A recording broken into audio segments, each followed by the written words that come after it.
Oui, moi je m'appelle Dodo Bourema. Dodo c'est le nom de mon père.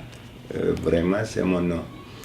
Donc moi je suis né dans une famille d'éleveurs. Durant toute mon enfance, je n'ai connu que l'élevage. J'étais berger, j'ai vécu avec des personnes qui sont bergers. La plupart des membres de ma famille sont des bergers, des éleveurs.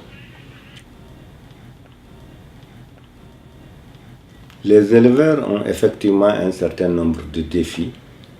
Comme je vous ai dit, aujourd'hui, il y a peu d'investissements dans le domaine de l'élevage, notamment pour produire du lait.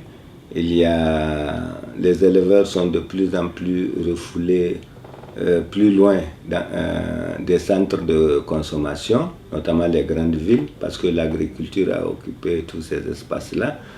Et avec les changements climatiques, évidemment, la question de fourrage se pose avec acuité.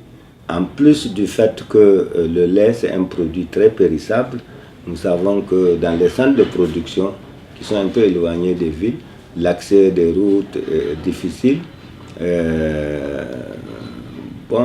puis la conservation. Voilà quelques éléments qui constituent les défis majeurs de notre production laitière. Nous sommes en train d'organiser les éleveurs pour qu'ils deviennent vraiment plus forts et qu'ils minimisent le coût de transport et les mettre en contact aussi avec les laitiers du Niger. Par exemple Solani ou bien autres. On fait en sorte qu'on regroupe les éleveurs et les unités laitières viennent prendre ce lait-là. Ça minimise un peu les coûts de transport pour les éleveurs. Ce que nous sommes en train de faire aujourd'hui, c'est faire un plaidoyer pour qu'il y ait plus d'investissement dans le domaine de l'élevage. Et pour ça, nous sommes en train de visibiliser l'aspect économique de l'élevage par rapport au niveau social, par rapport au niveau alimentaire. Donc tout ça là, les décideurs peut-être ne sont pas informés, ne sont pas renseignés sur ces aspects-là. En montrant la dimension économique de l'élevage, nous rencontrons davantage une certaine compréhension des gouvernants.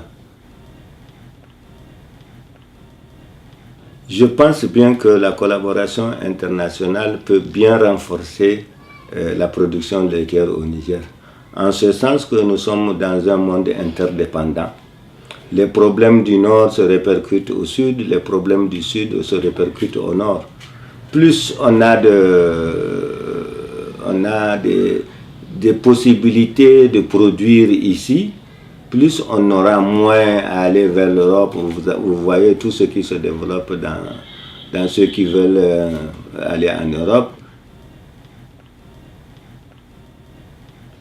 Je suis vraiment un consommateur de lait.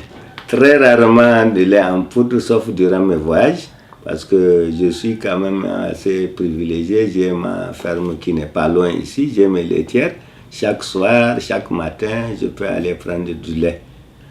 Véritablement, si je ne suis pas obligé, je ne prends pas du lait en poudre.